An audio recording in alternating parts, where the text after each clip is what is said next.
And then obviously there's another upsell at the end of that, which is advanced. 15 bags. Bro, it's more. 24 G's. Welcome back, people. You're here on the Property Strategist podcast. Today you've got your boy Kenny. Who else is here today? Energy! Gokes in the building. Oh, Sorry, it's me. got It's just excited. me. Just me Got acting. excited. And then we've got our special guest today. Can you introduce yourself? Hi guys.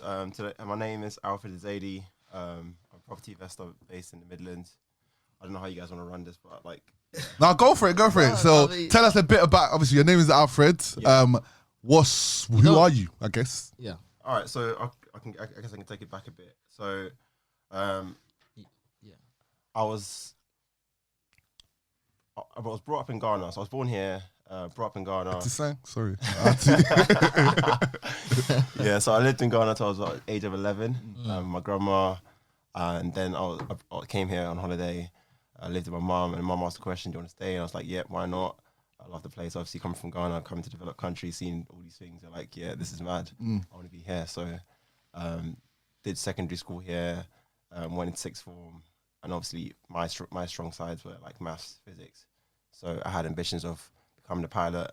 So I did aerospace engineering at university. Okay. So went Hertfordshire. I'm sure you guys know Hertfordshire. Yeah, everyone knows. Hearts, UH. Dangerous uni. UH. Exactly. So what's it? Lucky coming out of uni, literally got landed a contracting job at Jaguar Land Rover as a project manager. Nice. So like did a straight masters, literally, I think a month after my exams, did the interview, got it. But don't get it wrong, I did loads of interviews before that, like loads of exams. Right. Any engineer can relate. The tests you have to do to apply for these grad schemes and all these nonsense stuff. Luckily, I had friends who had contracting roles. Two friends that got contracting roles at Ford. Nice. And that's what motivated me. Like, if they can do it, I can do it too. Yeah. So I was like, no, fuck this. I'm not gonna swear. Do your thing, brother. You can't do your fucking. Do anything you like. Good. This ain't I was like, yeah, no, fuck this grad scheme stuff. I'm not even interested in the grad scheme stuff. Let me go for the contracting stuff. Clearly, someone's got it. Like two people I know, like closely, like you study with and stuff, got it, and they were no different from me. So I was like, yeah, I can do this too. And luckily, yeah, got in the interview. The manager who interviewed me, he liked my motivation, my ambition and stuff, and he said, look, you know, we'll give you a chance, see how it goes.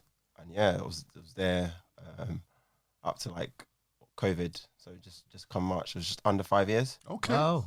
Contracting. Doing your time, bro. Damn. That's good though. Wow, that's a solid amount of time. Yeah. Well, also contracting pay as well. Like you get trapped in that system. Yeah, right? you lot get paid money, boy.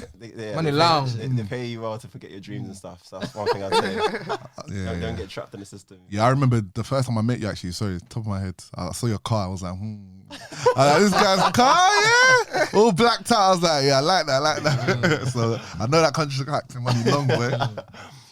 All right, then, cool. So now that we know a bit about your background, we just want to know, like, the first question that we ask people is why property? Like, why did you choose to get into property?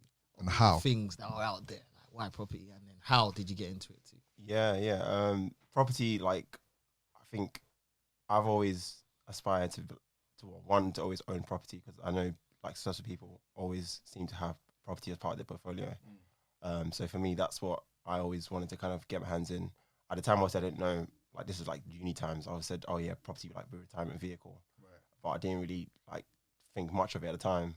Obviously started working, pay was good, I was enjoying. I was like, came to realization, like, it's been a year, and I was like, well, this can't be it. Surely, like, waking up, coming here, making money, good, but I can do what I want, go holidays, that's all good, but just I want more out of life than just earning a good salary. Do you know what I mean? And then that kind of got me reminiscing uni days and talking about property and owning property. And I engaged my friends, and I was like, how you guys finding your working environment and stuff, and this is what you want to do long term. And then that conversation came out, and we started talking about property. Okay, how can we accelerate it and bring it forward? What can we do now to start buying property rather than wait and make it like a retirement vehicle? Right. So we started discussing that. We went on courses to get educated. So for me, Nice. I'm a big believer in getting educated in what it is you want to invest in or what you want to do in life. You got to get education. Don't go in blindly thinking like you're trying to work it out as you go along. Education is very important for me, and surrounding yourself with people that are doing the things that you want to do. For me, that's very important. So that's how I kind of got myself looking more into property. So it wasn't like I'd always planned to become become a property investor or developer, whatever you want to call it. Okay. It just came about that I'd work in, and I was thinking, well, we used to talk about having money young and doing more young. So it's like, I'm not trying to be rich when I'm old and can't do nothing with my wealth and having to give it to my kids and stuff. So I want to kind of enjoy it as well. And that then just accelerated things and just, okay, what can we start doing now today to get to that position? And that's how, I got to start looking at property. Okay, cool. So I guess in your case, you started looking at it, you went for courses, done a few courses. Now from doing the courses, because I know a lot of people do courses and stuff and they don't take action. So obviously you're here because you took action. Yeah. So talk us through how either the course helped or how you kind of segued into like your first ever property deal. And sorry, how much did you pay for this? I did with big money. Was Yeah, it? bro. I mean, get on touch on that as well. I'm an open guy. I can tell you every little detail. touch on that So as for well. me, like, so I think the first 2 hours had like a free seminar. The first 2 hours was free. You went, then they kind of opened your mind to what you can do in property. Then it was like a basic course after that. It was like $1,000. So I did that. And then obviously there's another upsell at the end of that, which is advanced. 15 bags. Bro, it was more. 24 G's. Jeez. So, but this is. Did you do that one, by the way? I did that. So for me, I was in a position of buying a house. Yeah. So obviously the life is get educated, go to uni, get a job, get a house, blah blah blah. So I was in that cycle, and I literally had money to go. I was in the process of buying a house for myself, a residential home, and I was like, okay, well, I've got 24 grand. I can pay for this course and see what happens. Similar to what I did with my uni degree, I've paid basically about the same. I was one of the last years to pay $3,000 a year, whatever. So like 24 grand, 25 grand all in for the uni. So it's a similar investment. It's like, okay, let's spend 24 grand today and let's see what it can make me. And I made that choice, and that's amazing. Yeah, it is what it is. I was fortunate in a sense to be able to have that money around me to be able to afford to do course that in the first place. But for me, it's paid over loads, bro. Like, Yeah. even the first year. So like, the funny thing is, so what I learned from the course, I implemented in just business. And so I learned something called creative financing. And this is the principle of basically being able to borrow money cheaply and basically either using that money to basically generate more money from that money and be able to pay people back. So my first year and a half, 2 years, I kind of got into this whole event space. So me being in Coventry, I knew promoters, like, I guess I've always known people who do events where we get artists down to perform. And they always need capital. They're always talking to me, we need 20 grand, we need, 15 grand to get an artist to come perform. So I got engaged with people local to me in the Coventry University who've had a track record of doing events for like 9 years plus. So I was like, okay, how can we make money? Like, what do you need? And for me, I knew I can go and borrow money cheaply, invest in this event with this promoter, and then make a return. So I was literally leveraging my network, so people at work, my friends, borrowing money. So I think we got to a point where we were pretty much the last, not 2 years ago, I'm losing track of time. I think 2 years ago, I think our biggest investment was like 50 grand for one freshers event.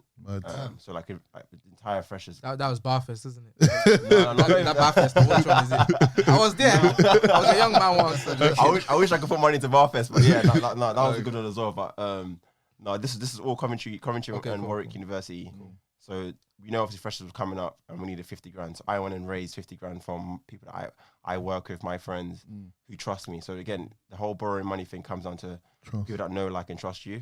And I'm that person where people do know, like, and trust me. So they're happy to give me that money, even though they know I'm not an event. I don't do any events. Like, they just trust the idea of me. Right, so you actually told them what you're using it for. Yeah. So okay. I'm very transparent, and I think that's why people kind of trust me as well. I'm transparent with what it is I do. So you can't really say I'm doing something behind your back. Yeah, you know.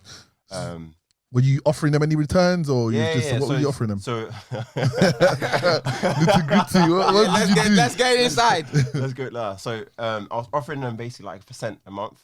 So all these people were people that probably just saved money and put it in the banks, and they weren't getting returns.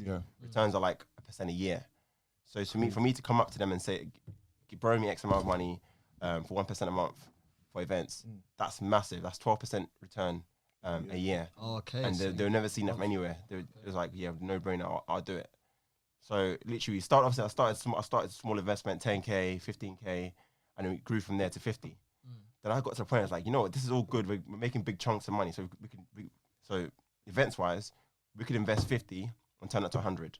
Oh, wow. So, but obviously I'm paying my investors. Everyone's so I'm making money, but obviously don't get me wrong. So we're making 100, we've still got stuff to pay off. So let's say net, we might have left like 30 grand. But still good profit. But so that's what I kind of got stuck in. And then I came to the realization, well, it's great making this lump sums of money, but I have no real assets. And I just keep borrowing money, and I'm just, obviously now I've got the credibility of borrowing money and paying back on time, which is benefit. Hence the reason why I have to fair. That's the reason why I got in the first place. Because I know long term, I'm going to need to do more of that. So luckily I had that opportunity, did that, got the credibility. And I said, you know what, we've now got to 50 grand. I know I can start spending 50 grand on the property, using that in property and creating income for myself. Okay. So I was like, you know, enough of the lump sum of the money. Yeah, it was great, good fun. Luckily as well, because imagine if I had put more money into this and all this COVID stuff happened. Like the entertainment business is dead at the moment. Like, nobody's talking about doing raves, but yeah, it's just forget it. I think a year, 2 years for that to recover. But it's something I'd always go back to, because like I said, the lump sums of money were good. But luckily, I just, by chance, thank God, I shifted my focus onto property and starting to buy assets where I can start producing income for myself long term. So getting a return from that event, the last event that we did, literally back in 2020. So 2019, towards the end of 2019, got that money back and then put that into a property, which we just did. So it was a 6-bed HMO conversion. So again, I guess going back as well, like HMO, obviously I deep dived into HMO, and the only reason why I did that as well is I wanted to invest in something that made sense of what I'm currently earning as well. So, but I knew buy to lets wasn't a strategy for me, because I'm not in it to make £300-400 a month from a property. It's just not worth my time. It doesn't correlate to what I earn, and for me, it's obviously I'm building income to be able to get out of my job and do more, take on bigger projects, take more risk, blah, blah. So hence I deep dive into HMO. And again, you're probably told, don't do HMO straight starting out. You should start with your buy-to-lets. And I always say, guys, you can always get into anything that you want to get into, as long as one, you surround yourself with people who are actually able to do these things, learn from them. Anything is possible. Just the people, the team. At the end of the day, think about it. People are the people. Sound like a preacher, bro. But it takes people to do stuff. Like, so even at Jaguar Land Rover, me being a project manager, I'm a project manager. I manage the engineers, but I don't physically deliver the components that go into the cars and the vehicles that we build. Right. It's all a team effort. So what it comes down to is, can you put a team together who can go away and deliver a product you want? And I think that's why I'm always grateful for the job I had, and it's taught me a lot. In the sense of being able to work with various different teams and coming together and producing one final product. So I was like, you know what, it's the same thing. Working at Jaguar Land Rover, buying a house, putting builders, solicitors, architects, working with all these various teams to create what's it called? Finished product at the end. That's what it takes. So for me, who are the best team people? Who are the best people I can put in my team to help me produce that product? And that's why I felt very comfortable going into HMOs. Even the investment side of things as well, like the numbers are bigger. But again, it comes down to, I guess I've built the confidence over time to be able to say, you know what, yes, this is like, I think we put 45 grand deposit.